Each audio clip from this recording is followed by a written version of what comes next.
একটি খোলামেলা জায়গায় কিছু দর্শক একটি মজার পারফরমেন্স দেখছে। একজন লোক জোকারের মতো পোশাক পরে দাঁড়িয়ে আছে। ঠিক তখনই এক মোটা Funny ব্যক্তি হাতে একটি instruments. তরমুজ নিয়ে তার দিকে এগিয়ে আসে।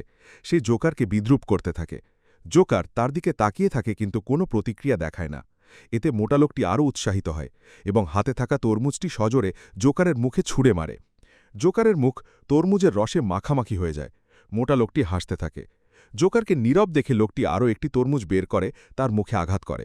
এভাবে একের পর এক তরমুজ দিয়ে আঘাত করতে থাকলে জোকারটি হতাশ হয়ে সেখান থেকে চলে যায়। সে বাড়ি ফিরে আয়নার সামনে বসে মুখের রস মুছতে থাকে। সে অপমানিত বোধ করে এবং প্রতিশোধ নেওয়ার কথা ভাবতে থাকে।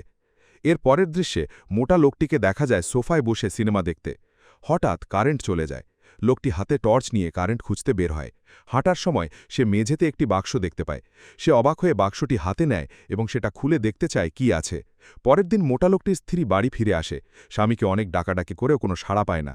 সে একটি বাক্স দেখে এবং কৌতূহলবশত সেটা খুলতে যায়। বাক্সটি খুলতেই জোকারের রূপে থাকা তার স্বামীর মাথাটা লাফিয়ে বেরিয়ে আসে। স্ত্রী ভয় পেয়ে চিৎকার করে ওঠে। ভিডিওটি থেকে আমরা এই শিক্ষা পাই যে একজন সহজ সরল মানুষকে কখনো কষ্ট দেওয়া উচিত নয়, কারণ আপনি জানেন না যে সে এরপর কী ধরনের ভয়ঙ্কর কাজ করতে পারে।